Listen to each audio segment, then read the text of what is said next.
Assalamu alaikum. Today we are going to discuss about early intervention and how early intervention is important in improving the condition of a child and giving him proper treatment. So what is early intervention?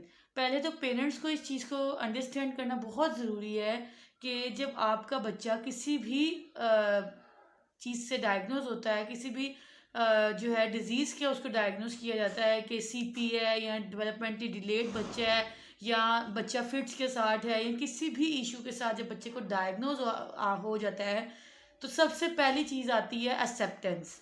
Parents जब तक चीज़ को बच्चे के उस बीमारी को accept नहीं करते कि बच्चे को मेरे ये मसला है, तब तक वो ट्रीटमेंट की तरफ आएंगे ही नहीं। तो सबसे इम्पोर्टेंट ये चीज़ होती है पेरेंट्स के लिए कि आपने इस चीज़ को एक्सेप्ट करना है कि मेरे बच्चे को ये इशू है। नेक्स्ट स्टेप आता है कि जब आपको ये पता चल जाता है कि मेरे बच्चे को ये चीज़ डायग्नोज हो गई है, तो नेक्स्ट स्टेप ये आता है कि आपने आगे ट्रीटमेंट प्लान जो है वो किस तरह से फॉलो अप करना है। जैसे आपका बच्चा जो है वो डाउन सिंड्रोम के साथ डायग्नोज हुआ है, सीपी के साथ डायग्नोज हुआ है, ऑटिज्म के साथ डायग्नोज हुआ है या किसी भी डेवलपमेंटल डिसऑर्डर के साथ डायग्नोज हुआ है, तो नेक्स्ट स्टेप ये आता है कि आपने उसकी अर्ली इंटरवेंशन तो नेक्स्ट स्टेप ये आता है कि आपने उसको किस तरह से ट्रीटमेंट प्लान करना है, किस तरह से उसको जो है वो आपने चीज़ को जो है वो उसकी लुक आफ्टर करनी है। ठीक है। अच्छा, अब नेक्स्ट स्टेप ये आता है कि जब आपके बच्चे को डायग्नोज कर दिया डॉक्टर ने कि that the child is CP and the child is diagnose with autism, next what you have to do? early intervention. The main focus of parents should be on early intervention. What is early intervention? Early intervention का क्या? Early intervention आपने देखा होगा, आप किसी भी therapeutic centre में चले जाएं, आप कहीं पे भी बच्चे का ट्रीटमेंट करवाने जाएंगे, किसी हॉस्पिटल सेटिंग में भी आप जाएं, तो सबसे पहले जो चीज़ हम लोग फोकस करते हैं वो अर्ली इंटरवेंशन ही होती है। अब देखिए, एक सीपी के साथ बच्चा हमारे पास आया है। ठीक है, बच्चे बच्चे का अभी उस तरह से जो है वो बॉडी में स्पैज नहीं है, अभी उस तरह से बच्चा जो स्पास्टिसिटी नहीं है बॉडी में। तो हमारा पहला मेन जो हमारा एम होता है, पर्पस होता है, वो यही होता है कि बच्चे को इंडिपेंडेंट करना, बच्चे को जो है वो नॉर्मल लाइफ की तरफ लेके जाना। बीइंग एन ऑक्यूपेशनल थेरेपिस्ट, हमारा मेन एम जो जिस चीज़ पे हम फोकस करते हैं वो यही होता है कि जब भी किसी चीज़ के साथ बच्चा हमारे पास आ रहा है, उसको इंडिपेंडेंट करना, उसको नॉर्मल लाइफ की तरफ दोबारा से वापस लेके जाना। ठीक है। तो अगर आपके बच्चे को कोई सा भी इशू डायग्नोज हो गया है, तो आपने सबसे पहले उसको एक्सेप्ट करना है कि मेरे बच्चे को ये चीज़ डायग्नोज हो गई है। उसके बाद आपने उसका अर्ली इंटरवेंशन प्रोग्राम जो है वो स्टार्ट करवाना है।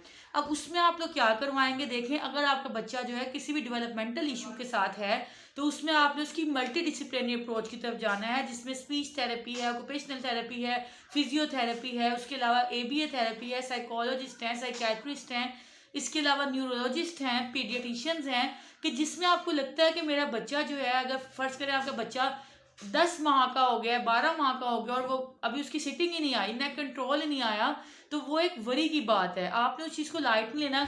कुछ पेरेंट्स ये कहते हैं कि बच्चा जो है वो 1 ईयर 2 ईयर तक जो है आगे चला जाएगा, तो उसके माइलस्टोन ऐसा ऐसा अचीव हो जाएंगे। कुछ बच्चों में डिले होते हैं, बेशक डिले होते हैं, लेकिन इस तरह से डिले नहीं आते। अब बच्चे को उसके दौरान ही जो है वो फिट्स भी आ रहे होते हैं, बच्चा जो है वो कुछ खा भी नहीं रहा, बच्चे की ओवरऑल कंडीशन जो है वो डाउन हो रही होती है। तो आपने क्या करना है? आपने सबसे पहले मेन जो आपने चीज़ देखनी है, दैट इज़ अर्ली इंटरवेंशन। आपके बच्चे को कोई भी चीज़ डायग्नोज हुई है, ठीक है, उसको एक्सेप्ट करें कि मेरे बच्चे को ये इशू है, मैंने इसका ट्रीटमेंट प्लान बनाना है। ठीक है। उसके लिए आपने क्या करना है? सबसे पहले पीडियाट्रिशियन के पास लेके जाएं। ठीक है। पीडियाट्रिशियन आपको रेफर करेगा अगर बच्चे को ओटी की ज़रूरत है, स्पीच की ज़रूरत है, फिजियो की ज़रूरत है, they will refer towards the respective fields. ठीक है। अच्छा, दूसरा पॉइंट ये आता है कि उसको आपने कंटिन्यू फॉलो अप किस तरह करना है। अब देखें, ये जो थेरेपीज होती हैं ना, ये लाइफ लॉन्ग होती हैं। ठीक है। बच्चा हमारा नेक कंट्रोल पे नहीं है, बच्चा हमारा सिटिंग पे नहीं है, बच्चा हमारा वॉक नहीं कर रहा, बच्चा क्रॉलिंग सही नहीं कर रहा, बच्चे की फाइन मोटर नहीं ठीक है, बच्चा लिख नहीं रहा। अब देखें ना, प्री स्कूल आपने बच्चे को ट्रेन करना है, लेकिन बच्चे की फाइन मोटर नहीं है, तो आप उसको किस तरह राइटिंग की तरफ लेके जाएंगे? मेरे पास कई ऐसे बच्चे आते हैं जो जिनको राइटिंग सिखा रहे होते हैं पेरेंट्स, लेकिन उनकी फाइन मोटर ही नहीं है। जब तक बच्चे की फाइन मोटर नहीं आएगी, बच्चा राइटिंग पे सही तरह से नहीं आएगा। ठीक है। फिर उसकी वही प्रॉब्लम होगी कि बच्चा सही लिख नहीं रहा, उसकी ग्रिप नहीं ठीक है। तो सबसे पहले हम फोकस करते हैं कि बच्चे की जो हायरार्की को फॉलो करे, स्टेप बाय स्टेप ऊपर लेके जाएं बच्चे को। ठीक है। तो आपने ओवरऑल जो कंडीशन बच्चे की है उसके अकॉर्डिंगली उसकी थेरेपीज प्लान करनी होती हैं कि मैंने किस किस थेरेपिस्ट के पास लेके जाना है और फॉलोअप किस तरह से रखना है। आज मैं आपको सिर्फ इसीलिए ये वीडियो का मतलब मेन एम यही था पेरेंट्स को गाइड करने के लिए कि अर्ली इंटरवेंशन जो है वो किस तरह से हेल्प करती है। अब एक बच्चा आप 15 साल का करके लेके आ रहे हैं कि बच्चे की टॉयलेट ट्रेनिंग नहीं है, और एक बच्चा 1 साल का और उसकी टॉयलेट ट्रेनिंग नहीं है, ठीक है ना। तो ज़्यादा इजी किस पे काम करना, 1 साल के बच्चे पे जिसको जो भी डेवलप हो रहा है, जो चीज़ों को ज़्यादा जल्दी लर्न कर रहा है। 15 साल का बच्चा है उसमें कई इश्यूज आ जाएंगे, परसेप्शन के इश्यूज आ जाएंगे, उसमें डेप्थ परसेप्शन के इश्यूज आ गए हैं, उसमें और टेक्टाइल इश्यूज हैं, या उसमें फियर है, कई तरह से उसको एक्सपोजर ही नहीं मिला कि भाई वॉशरूम जाके आपने इस टॉयलेट सीट पर बैठ के करना है। तो इसीलिए मैं आपसे कह रही हूँ कि अपने बच्चे को जितना जल्दी हो सके, सबसे मेन प्रॉब्लम जो मुझे पेरेंट्स में लगती है, बच्चा 5 साल का, 6 साल का हो गया, 10 साल का हो गया, टॉयलेट ट्रेनिंग पे फोकस ही नहीं किया। सब कुछ चीज़ें बाद में आती है, सबसे पहली चीज़ जो आती है वो बच्चे की इंडिपेंडेंसी आती है, उसकी इंडिपेंडेंट बच्चे को आपने लिविंग स्किल्स पे लेके आना है, तो उसके लिए टॉयलेट ट्रेनिंग नंबर 1 पे आती है। बच्चा जब तक टॉयलेट ट्रेंड ही नहीं होगा वो किस तरह से इंडिपेंडेंट लाइफ गुजारेगा। तो ये आपने चीज़ को बहुत ज़्यादा फोकस में रखना होता है।